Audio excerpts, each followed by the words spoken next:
پاکستانی قومی ترانہ اور شاہنامہ اسلام جیسی مشہور و معروف کتاب کے خالق ابو الاثر حفیظ جلندری مرحوم اپنی آپ بیتی میں بیان کرتے ہیں کہ میری عمر 12 سال تھی۔ میرا لحن داؤدی بتایا جاتا تھا اور نعت خوانی کی محفلوں میں بلایا جاتا تھا۔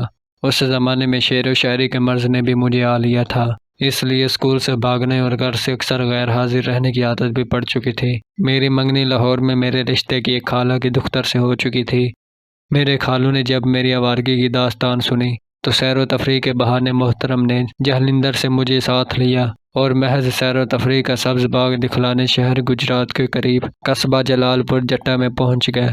اصل سبب مجھے بعد میں معلوم ہوا کہ ہونے والے سسر اور فی الحال خالو میرے متعلق اپنے دینی مرشد سے تصدیق کرنا چاہتے تھے کہ وہ بزرگ ان کی بیٹی کی شادی مجھ جیسے آوارہ سے کر دینے کی اجازت دیتے ہیں یا نہیں۔ یہ پرانوار پیر و مرشد ایک کہنہ سال بزرگ تھے۔ ان کے ارد گرد مؤدب بیٹھے ہوئے دوسرے شرفا سے پہلے ہی دن میں نے نعت سنا کر واہ واہ سبحان اللہ کی تحسین آمیز کلمات سن لیے تھے۔ ہر روز نماز عشاء کے بعد میلاد کی بزم اور نعت خوانی کا اہتمام ہوتا۔ 2 مہینے اسی جگہ گزرے۔ اس سال ساون سوکھا تھا، بارش نہیں ہو رہی تھی۔ لوگ بارش کے لیے میدانوں میں جا کر نماز استسقاء ادا کرتے تھے۔ بچے بوڑھے جوان مرد و زن دعا کرتے، لیکن گھنگور گھٹا تو کیا کوئی معمولی بدلی بھی نمودار نہ ہوتی تھی۔ یہ ہے پس منظر اس واقعے کا جسے میں عجوبہ کہتا ہوں اور جسے بیان کر دینے کے لیے نہ جانے کیوں مجبور ہو گیا ہوں۔ پہلے یہ جان لیجیے کہ وہ محترم بزرگ کون تھے۔ مجھے یقین ہے کہ ان کا خاندان آج بھی جلال پور جٹا میں موجود ہے۔ ان بزرگ کا نام نامی حضرت قاضی عبدالحکیم رحمۃ اللہ علیہ تھا۔ 80-85 برس کی عمر تھی۔ دور دور سے لوگ ان سے دینی اور دنیوی استفادہ کی غرض سے آتے تھے۔ یہ استفادہ دینی کم، دنیوی زیادہ تھا۔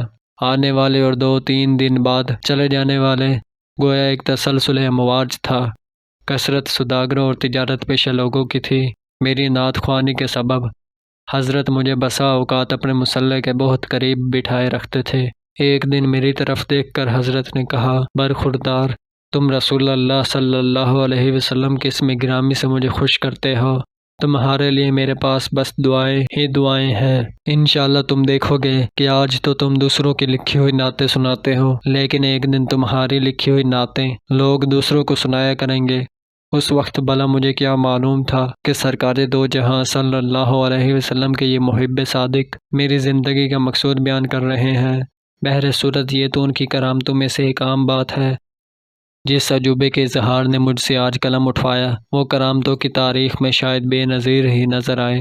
ایک دن حضرت قاضی صاحب کے پاس میں آئے اور ان کے بہت سے نیاز مند بیٹھے ہوئے تھے۔ ان میں میرے خالو بھی تھے۔ یہ ایک بڑا کمرہ تھا اور حضرت مصلی پر بیٹھے تھے، السلام علیکم کہتے ہوئے۔ کندھوں پر رومال ڈالے 7-8 مولوی طرز کے معتبر آدمی کمرے میں داخل ہو کر قاضی صاحب سے مخاطب ہوئے۔ قاضی صاحب نے وعلیکم السلام اور بسم اللہ کہہ کر بیٹھ جانے کا فرمایا۔ ہم سب ذرا پیچھے ہٹ گئے اور مولوی صاحبان تشریف فرما ہو گئے۔ ان میں سے ایک صاحب نے فرمایا کہ حضرت ہمیں ہزاروں مسلمانوں نے بھیجا ہے۔ یہ 4 صاحبان گجرات سے اور یہ وزیر آباد سے آئے ہیں۔ آپ جانتے ہیں کہ میں ڈاکٹر ٹیلر کے ساتھ والی مسجد کا امام ہوں۔ عرض یہ کرنا ہے کہ آپ اس ٹھنڈے ٹھار گوشے میں آرام سے بیٹھے رہتے ہیں۔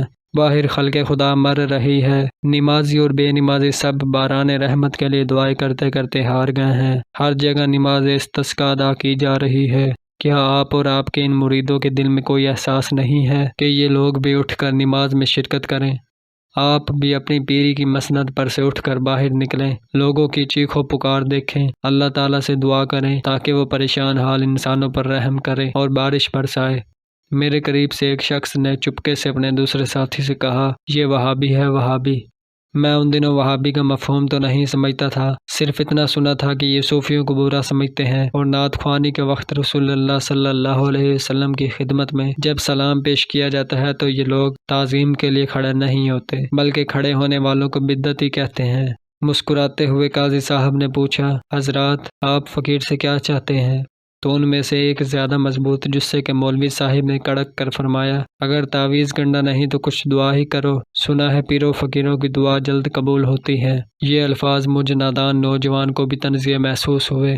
تاہم قاضی صاحب پھر مسکرائے اور جواب جو آپ نے دیا وہ اس طرز کے مقابلے میں عجیب و غریب تھا۔ قاضی صاحب نے فرمایا، آپ کتوں سے کیوں نہیں کہتے کہ دعا کریں؟ یہ فرمانا تھا کہ مولوی غضب میں آ گئے اور مجھے بھی ان کا غضب میں آنا قدرتی معلوم ہوا، چنانچہ وہ جلد جلد بڑبڑاتے ہوئے اٹھے اور کوٹری سے باہر نکل گئے۔ قاضی صاحب کے ارد گرد بیٹھے ہوئے نیاز مند لوگ ابھی بھی گمسم ہی تھے کہ مولوی صاحبان میں سے جو بہت جید نظر آتے تھے دوبارہ کمرے میں داخل ہوئے۔ ان میں سے ایک نے کہا، حضرت ہم تو کتے کی بولی نہیں بول سکتے، آپ ہی کتوں سے دعا کرنے کے لیے فرمائیے۔ مجھے اچھی طرح یاد ہے اور آج تک میرے سینے پر قاضی صاحب کا یہ ارشاد نقش ہے، حضرت پہلے ہی کیوں نہ کہہ دیا، کل صبح تشریف لائیے، کتوں کی دعا ملاحظہ فرمائیے۔ مولوی صاحبان طنزاً مسکراتے ہوئے چل دیے اور میں نے ان کے الفاظ اپنے کانوں سے سنے کہ یہ صوفی لوگ اچھے خاصے مسخرے ہوتے ہیں۔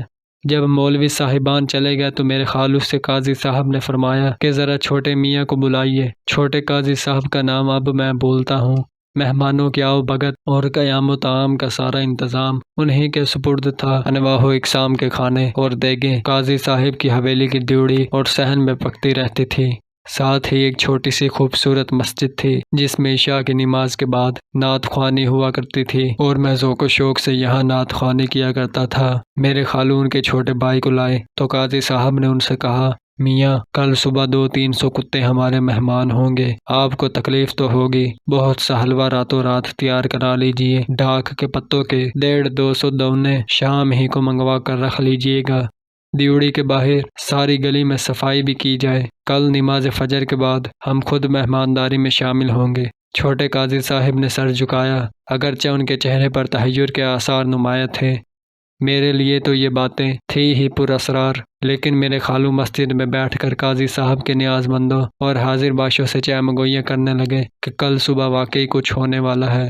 میں نے 3-4 کڑاہے حویلی کے صحن میں لائے جاتے دیکھے، یہ بھی دیکھا کہ کشمش، بادام اور حلوے کے دوسرے لوازمات کے پوڑے کھل رہے ہیں، سوجی کی سینیاں بھری رکھی ہیں، گھی کے 2 کنستر کھولے گئے، واقعی یہ تو حلوے کی تیاری کے سامان ہے۔ ناریل کی تریاں کاٹی جا رہی ہیں اور سب آدمی تعجب کر رہے ہیں کہ کتوں کی مہمانداری وہ بھی حلوے سے۔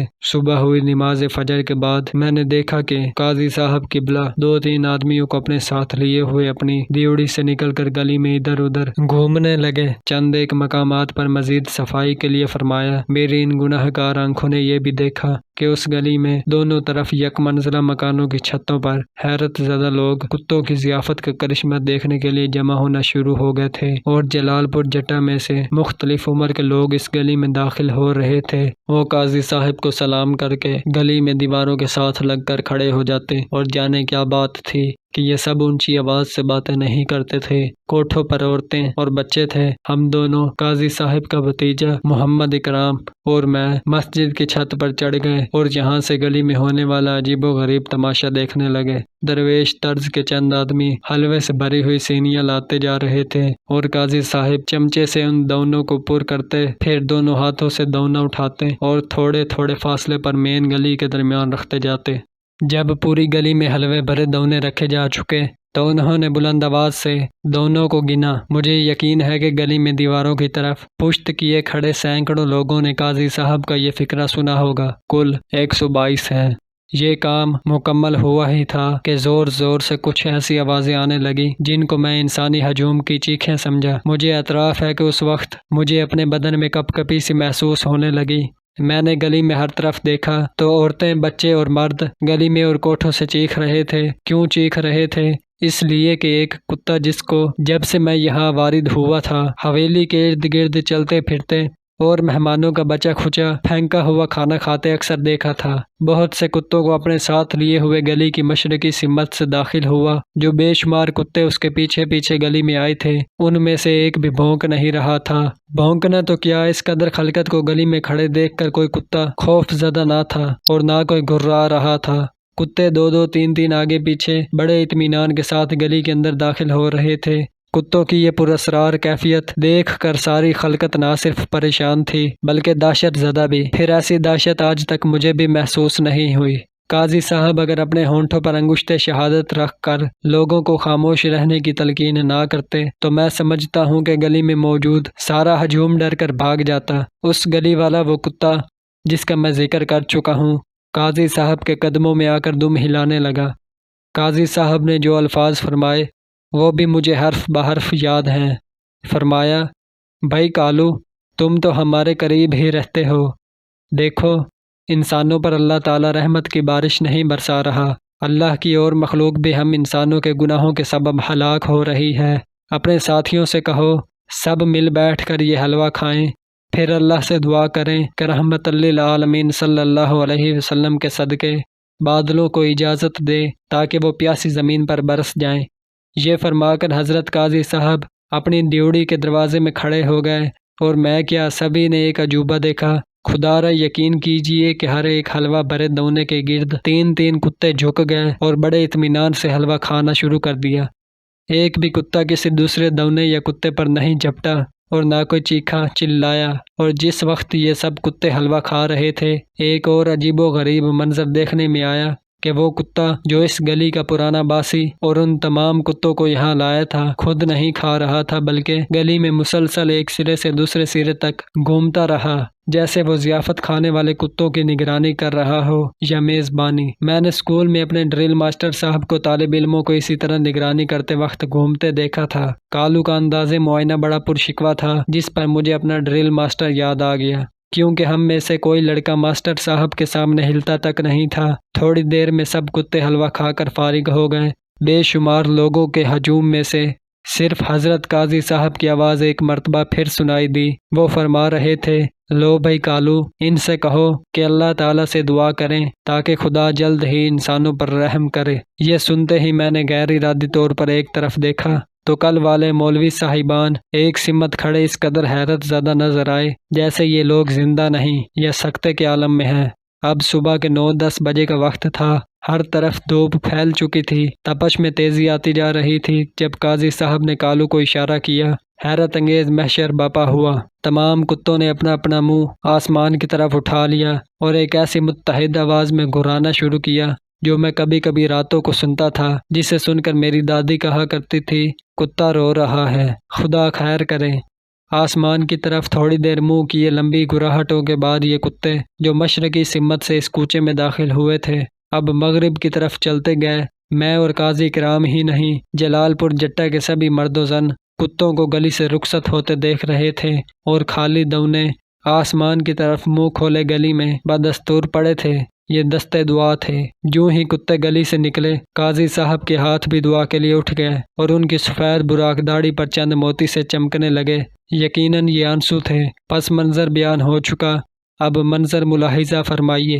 کیا آپ یقین کریں گے کہ میں جو آج 70 برس اور 11 مہینے کا بوڑھا بیمار ہوں، خدا کی قسم اٹھا کر کہتا ہوں کہ بادل گرجا اور مغرب سے اس تیزی کے ساتھ گھٹا امڑی کہ گلی ابھی پوری طرح خالی بھی نہ ہوئی تھی، مرد، عورتیں، بچے بالے ابھی کوٹھوں سے پوری طرح اترنے بھی نہ پائے تھے کہ بارش ہونے لگی۔ ہم بھی مسجد کی چھت سے نیچے اترے، پہلے مسجد میں گئے اور پھر حلوہ کھانے کا شوق لیے ہوئے حویلی کی دیوڑی میں چلے گئے۔ دیکھا کہ وہی معتبر مولوی صاحبان چٹائیوں پر بیٹھے ہیں اور حضرت قاضی صاحب حلوے کی تشتریاں ان لوگوں کے سامنے رکھتے جا رہے ہیں۔ وہ حلوہ کھاتے جا رہے ہیں اور آپس میں ہنس کر باتیں بھی کر رہے ہیں۔ ایک کی زبان سے میں نے یہ بھی سنا کہ حضرت، یہ نظر بندی کا معاملہ نہیں ہے تو اور کیا ہے، جادو؟ نعوذ باللہ۔ مجھے اچھی طرح یاد ہے کہ قاضی صاحب قبلہ ان کی اس بات پر دیر تک مسکرائے اور ان بن بلائے مہمانوں کے لیے مزید حلوہ طلب فرماتے رہے۔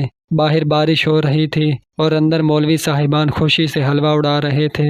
قاضی صاحب کے جو الفاظ آج تک میرے سینے پر منقوش ہیں، میں یہاں ثبت کیے دیتا ہوں، اور میرا ایمان ہے کہ یہی مقصود تھا۔ قاضی صاحب نے کہا تھا، کتے مل جل کر کبھی نہیں کھاتے، لیکن یہ آج بھلائی کے لیے جمع ہوئے تھے، اللہ کے بندوں کے لیے دعا کرنے کے لیے۔ وہ اتنے متحد رہے کہ ایک نے بھی کسی دوسرے پر چھینا جھپٹی نہیں کی۔ ان کا ایک ہی امام تھا، اس نے کھایا بھی کچھ نہیں۔ اب وہ آئے گا تو میں اس کے لیے حلوہ حاضر کروں گا۔ ایک مولوی صاحب نے کہا، حضرت ہمیں تو یہ جادوگری نظر آتی ہے۔ قاضی صاحب بولے، مولوی صاحب ہم تو آپ ہی کے فتووں پر زندگی گزارتے ہیں، خواہ اسے جادو فرمائیں یا نظر بندی۔ آپ نے یہ تو ضرور دیکھ لیا ہے کہ کتے بھی کسی نیک مقصد کے لیے جمع ہوں تو آپس میں لڑتے جھگڑتے نہیں۔ یہ سن کر مولوی صاحبان جھنپتے نظر آئے۔ مجھے یاد ہے کہ مولوی صاحبان کو بھیگتے ہوئے ہی اس دیوڑی سے جاتے ہوئے میں نے خود دیکھا تھا۔ باخدا یہ عجوبہ اگر میں خود نہ دیکھتا تو کسی دوسرے کے بیان کرنے پر کبھی یقین نہ کرتا۔ یاد رہے کہ میں وہی حفیظ جلندری ہوں جس کے بارے میں حضرت قاضی صاحب نے جلال پور جٹا میں 60 سال پہلے فرمایا تھا کہ حفیظ تیری لکھی ہوئی نعتیں دوسرے سنایا کریں گے۔ الحمدللہ نعت رسول صلی اللہ علیہ وسلم یعنی شاہ نامہ اسلام ساری دنیا کے اردو جاننے والے مسلمان خود پڑھتے اور دوسروں کو بھی سناتے ہیں۔ ارادت ہو تو دیکھ ان خرقہ پوشوں کو ید بیضا لیے بیٹھے ہیں اپنی آستینوں میں۔